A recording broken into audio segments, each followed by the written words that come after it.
Bonsoir, Monaco face au Covid-19, émission spéciale crise sanitaire numéro 41. Au sommaire de votre émission ce soir, le débriefing de l'allocution solennelle du souverain. Nous reviendrons en détail avec Patricia Navarro, la rédactrice en chef de Monaco Info, sur les points clés de ce discours. Nous réfléchirons ensuite avec l'expert en géopolitique et membre du GIEC, François Gémen, à l'après-crise. Mais tout de suite, on fait un point sur l'info avec vous, Émilie Rousseau.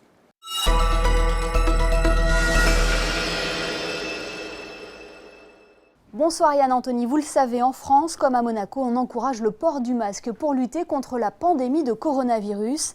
Alors que la mairie poursuit la distribution des kits pour les résidents monégasques, les employeurs de la principauté pourront désormais bénéficier des filières d'approvisionnement du gouvernement princier pour se fournir en masques alternatifs et ce, à prix coûtant. Les entreprises peuvent faire leur demande sur le site du service public. Elle sera ensuite examinée par les services de l'État. Toutes les modalités pratiques sont précisées sur le site internet qui s'affiche sur votre écran. Et dans la perspective de la levée progressive du confinement et dans la volonté de protéger aussi la population, le gouvernement monégasque va permettre aux petites, moyennes et grandes surfaces de la principauté de vendre dans leurs magasins les masques fournis par ces filières. La liste des points de vente sur le site www.covid19.mc. Un livreur de choix pour la Croix-Rouge monégasque privée de Formule 1, Charles Leclerc a donné de son temps pour porter main forte à la CRM. Le pilote Ferrari a livré 2 cartons de masques FFP2 au centre hospitalier Princesse Grace, des boîtes réceptionnées par le directeur du CHPG, Benoît de Sévelinge. Charles Leclerc s'est ensuite rendu à la mairie de Monaco où l'attendaient les forains qui habituellement viennent nous divertir en fin d'année sur le port Hercule. Eh bien les forains ont offert des pommes d'amour, des friandises pour les petites mains qui facilitent la vie des résidents monégasques. Ainsi les bénévoles de la Croix-Rouge, le personnel de la SMA et le service social de la mairie recevront l'un de ces petits paquets sucrés pour leur implication au quotidien. Merci Émilie. Le prince Albert II a pris la parole ce soir à 19h sur Monaco Info pour s'adresser à toute la principauté. Bonsoir Patricia Navarro. Bonsoir Yann Anthony. Et précisément, il s'est véritablement adressé à tout le monde. Le prince a commencé son allocution en disant « Chers monégasques, chers résidents, chers salariés ».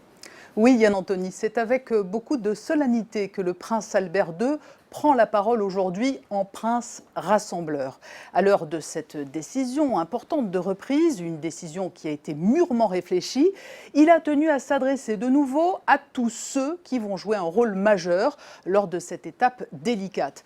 Alors, il y a bien évidemment en premier lieu les monégasques qui attendent aujourd'hui de connaître les modalités du déconfinement. Il y a les résidents et il y a les salariés dont on sait qu'ils se comptent par dizaines de milliers. Tous attendaient une confirmation de cette date du 4 mai. Et maintenant, de quelle manière cela va se dérouler? Alors, si le gouvernement détaillera demain des mesures concrètes, c'est le chef de famille qui s'exprime aujourd'hui, le patron. En cette période qui reste inquiétante pour tous, le fait qu'il prenne la parole et donne en quelque sorte le là de la reprise, eh bien, il agit tel une vigie en pleine tempête. Il donne le cap, ce qui est de nature non seulement à rassurer, mais aussi à encourager cet élan qui sera nécessaire pour reprendre avec beaucoup de sérénité, de courage et d'engagement malgré le contexte. Alors, Patricia, le prince ne l'a pas caché, le retour à la normale va prendre du temps. Nous allons devoir apprendre à vivre avec ce virus, car il n'y a encore ni remède éprouvé, ni vaccin. Le retour à une vie d'avant le Covid-19 sera long, contraignant, difficile. Il nécessitera de procéder graduellement, par étapes et sous conditions. Vous l'avez entendu, graduellement, par étapes et sous conditions. Oui, long, contraignant, difficile aussi. Par ces mots, le prince souverain laisse entrevoir que le déconfinement va effectivement demander beaucoup de rigueur et les efforts du plus grand nombre. Il souligne la nécessité d'une discipline collective qui a d'ailleurs déjà permis de contenir la progression de la pandémie. On le rappelle, seuls 4 décès ont été à déplorer à Monaco. Et il est vrai que la vague redoutée qui a submergé d'autres pays n'est pas venue. Et c'est bien la somme de tous ces efforts, ce sens de la responsabilité, la solidarité entre chacun et l'efficacité des décisions prises qui permet aujourd'hui au prince souverain de confirmer la levée du confinement lundi prochain à 6h. Alors, le gouvernement détaillera demain soir, et ce sera également à 19h à suivre sur Monaco Info, les modalités de ce déconfinement. Mais le prince a d'ores et déjà annoncé ce soir qu'il se décomposerait en 3 étapes. Oui, le détail des mesures très concrètes de déconfinement sera effectivement connu demain, mais l'on peut d'ores et déjà voir se dessiner un scénario global. Dans son allocution, le prince Albert II évoque 3 grandes étapes pour les semaines qui viennent. Ce qu'il est important de préciser, c'est qu'il y a une concertation avec la communauté scientifique et médicale pour que tout soit mis en œuvre pour veiller à s'assurer que la circulation du virus reste maîtrisée et que la santé de tous soit préservée. Dans le domaine économique, si de nombreuses mesures d'accompagnement et de soutien ont déjà été prises en faveur des entrepreneurs et des salariés, d'autres sont actuellement en cours d'examen avec le gouvernement qui dialogue avec les différents acteurs économiques. Nous savons que les restaurateurs et plus généralement les professionnels du tourisme attendent de connaître une date possible de reprise de leur activité. Autre question qui se pose, les rassemblements publics seront-ils autorisés et si oui, dans quelle mesure? Enfin, l'une des préoccupations majeures des parents, comment se déroulera le retour à l'école? Les réponses seront donc connues demain, mais le calendrier de reprise, une fois de plus, sera certainement long et s'échelonnera sur plusieurs semaines, voire plusieurs mois. Oui, plusieurs mois. Et parmi les points concrets, en tout cas abordés ce soir, les masques. Alors que Monaco sera l'un des seuls pays au monde finalement à fournir toute sa population en masque, on sait que le port du masque ne sera pas pour autant obligatoire ici. Et c'est une question qui a fait débat. On a beaucoup parlé de ces masques tout au long de la période de confinement. Le souverain rappelle dans son allocution que le masque constitue l'une des barrières essentielles de protection individuelle et collective. Son port sera vraisemblablement très fortement recommandé dans l'espace public.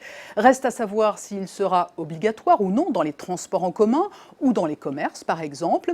Mais je vous rappelle d'ailleurs que la distribution de masques par la mairie se poursuit tout au long de cette semaine pour ceux qui n'auraient pas encore reçu les leurs.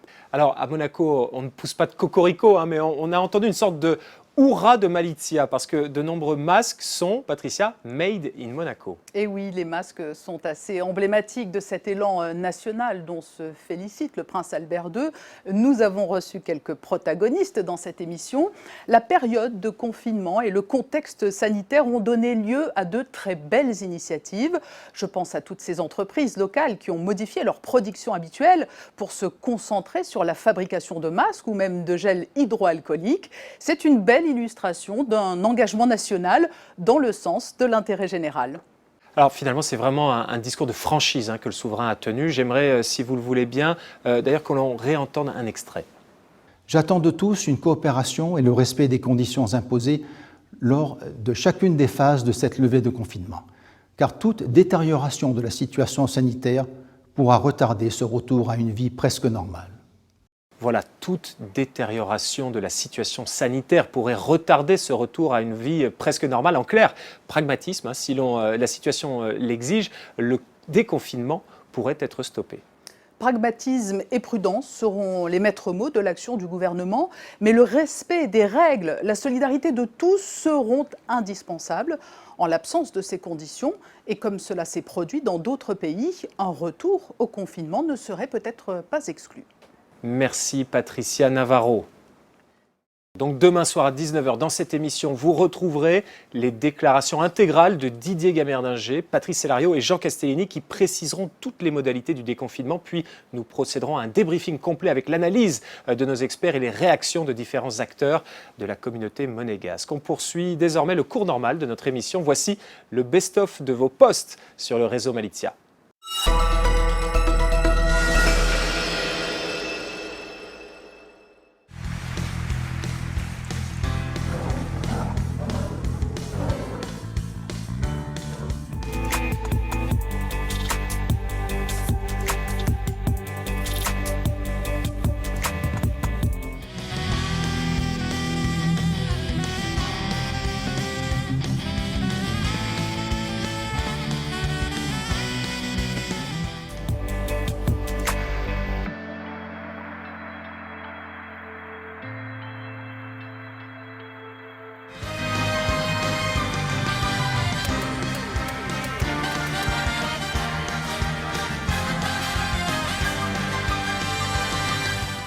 Un bel hommage au cirque avec ses Playmobil. Émilie Rousseau, avez-vous quelques infos pratiques pour nous ?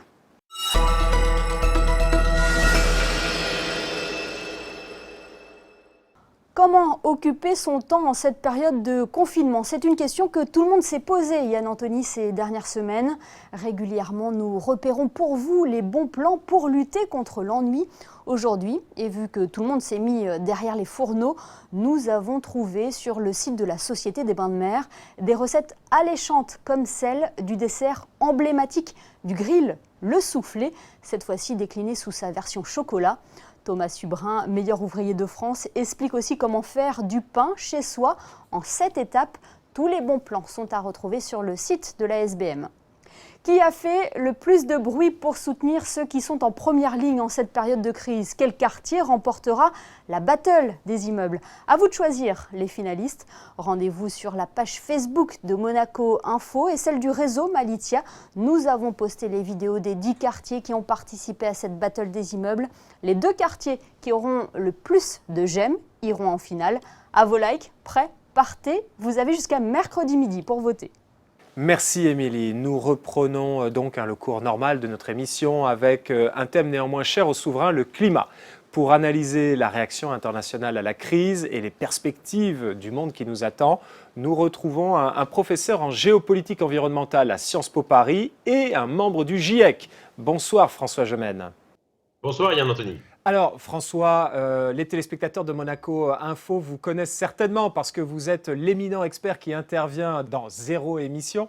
Voilà. J'aimerais revenir avec vous sur ce fait inédit, l'effondrement du prix du baril. Il y a quelques jours, le cours du pétrole a même basculé dans le négatif. Est-ce que c'est un accident ou est-ce qu'on entre dans une ère nouvelle ? Je dirais que c'est un peu des deux. Pour ce qui est du cours négatif du baril qui est arrivé il y a quelques jours, c'est un peu un accident, c'est un effet de spéculation et donc en fait c'est un krach boursier. Par contre, là où il y a un moment historique, c'est que les prix du pétrole sont historiquement bas, c'est-à-dire qu'on avait connu du baril autour de 10 $. Là, vraisemblablement, on va encore tomber en dessous et donc ça implique toute une série de conséquences absolument gigantesques dont je crois on ne mesure pas encore toute la portée à l'heure actuelle parce qu'elles vont aller dans des sens très très divers. 2 exemples.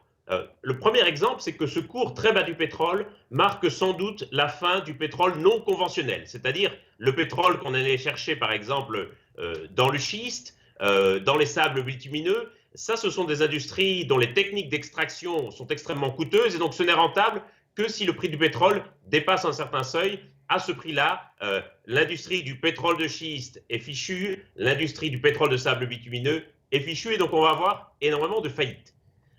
L'autre effet, c'est que potentiellement, le fait que le pétrole soit si bon marché va faire que toute une série d'énergies renouvelables vont devenir moins concurrentielles et donc ça pourrait être une très mauvaise nouvelle pour le climat. Et puis bien sûr, il y aura des conséquences géopolitiques importantes. Il y a toute une série de pays dont les revenus dépendent directement du pétrole. C'est le cas de l'Algérie ou du Venezuela, pour prendre des pays relativement pauvres.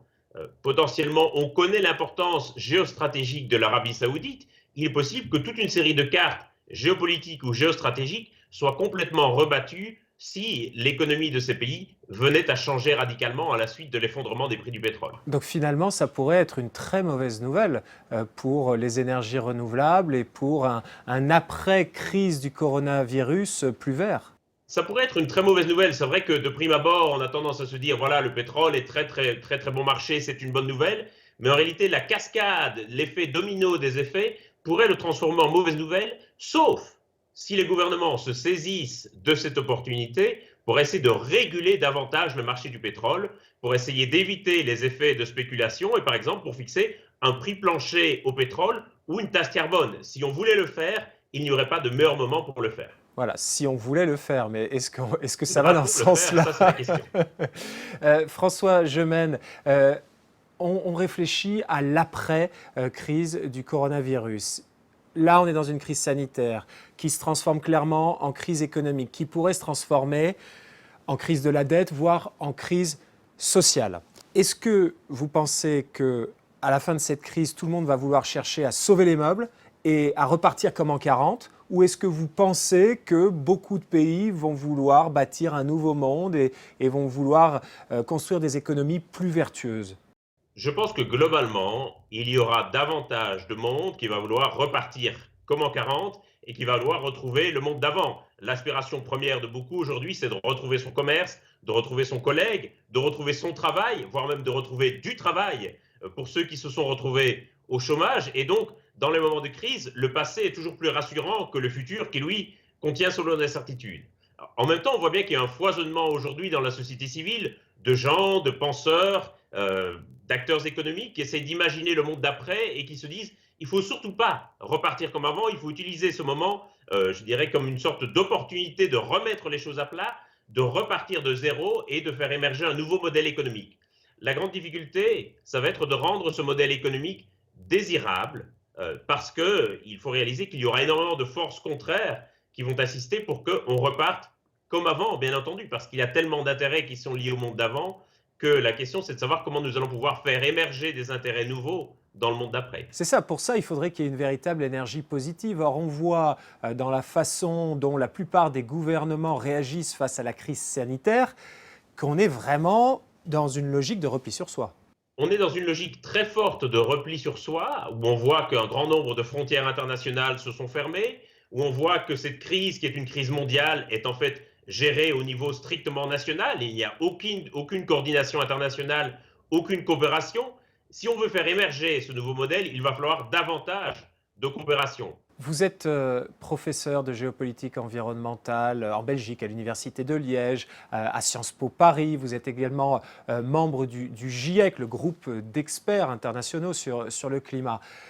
Quel est le conseil que vous pourriez donner à un État comme la Principauté de Monaco, dont on voit l'économie repose en grande partie sur le tourisme d'affaires, sur les hôtels, la restauration et de manière générale la consommation. Il faut que les pays autour de nous aillent bien et viennent consommer chez nous. Et donc à ce titre, on souffre dans une période comme celle-ci. Comment peut-on revoir notre modèle ? Il est certain que l'économie de Monaco, qui est une économie qui repose largement sur les services, sur le tourisme, va souffrir énormément dans cette crise. Je dirais que Monaco a néanmoins certains atouts. Monaco bénéficie d'un régime fiscal particulier et on sait que la question de la fiscalité, notamment du financement des services publics, est au cœur de la réflexion sur l'après-crise.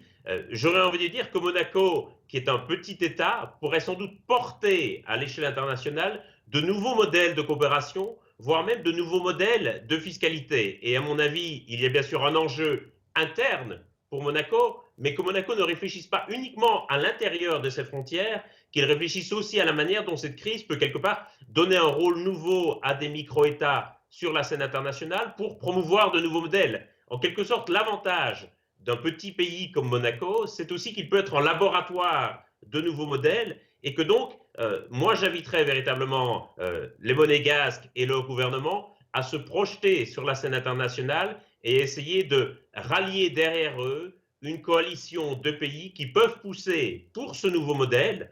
On voit que la Corée du Sud, par exemple, a choisi, elle, un modèle de relance verte. Et donc les choses ne sont pas gravées dans le marbre, il n'est pas garanti qu'on remettra une pièce dans la machine d'avant. Simplement, il faudra des pays pour porter cela et pour emmener d'autres à leur suite. Mais en règle générale, François, la réponse qu'on apporte aux arguments monégasques, c'est de dire « Non mais attendez, Monaco, vous êtes un cas à part. Votre modèle n'est pas adaptable à des grands pays. » Je dirais, raison de plus de traiter Monaco comme un cas à part, d'en faire une sorte de laboratoire de ce nouveau modèle. Et on a vu dans les négociations internationales, notamment dans les négociations internationales sur le climat, que parfois les petits pays pouvaient être de véritables moteurs de coopération, précisément parce qu'ils pouvaient parfois s'affranchir d'un certain nombre de contraintes ou d'intérêts propres à d'autres pays. Je dirais c'est peut-être là l'avantage de Monaco. Et puis il ne faut pas oublier que Monaco est aussi, même si son modèle économique va souffrir, c'est un pays qui a aussi des ressources financières importantes qu'il pourrait, à mon avis, utiliser pour essayer de faire émerger un nouveau modèle de coopération internationale. Merci beaucoup François Gemène, membre du GIEC et contributeur de Zéro Émission. À bientôt. À bientôt. Allez, place au best-of des réseaux sociaux.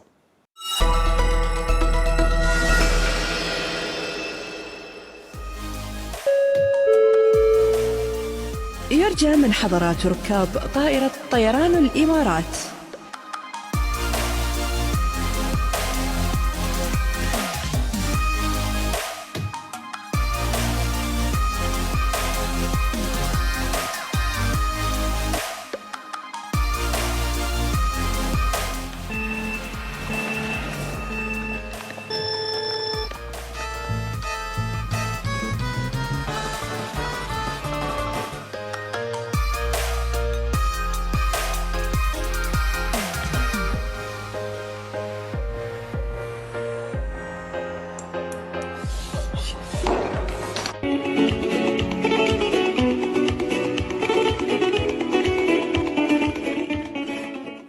Alors on aurait pu engager ces musiciens pour la battle des immeubles. Ce sont d'ailleurs les qualifications pour la finale qui se jouent ces jours-ci. Vous avez été très nombreux à voter sur la page Facebook du réseau Malizia. Et à ce stade, les deux quartiers en tête sont la Condamine et le boulevard de Belgique. Vous avez jusqu'à mercredi midi. À vos likes, prêts, votez. Monaco face au Covid-19, c'est votre programme. À vous de nous alimenter en rejoignant le réseau Malizia. Et à nous de vous informer 7 jours sur 7 à 19h, tout le temps de cette crise. À demain sur Monaco Info.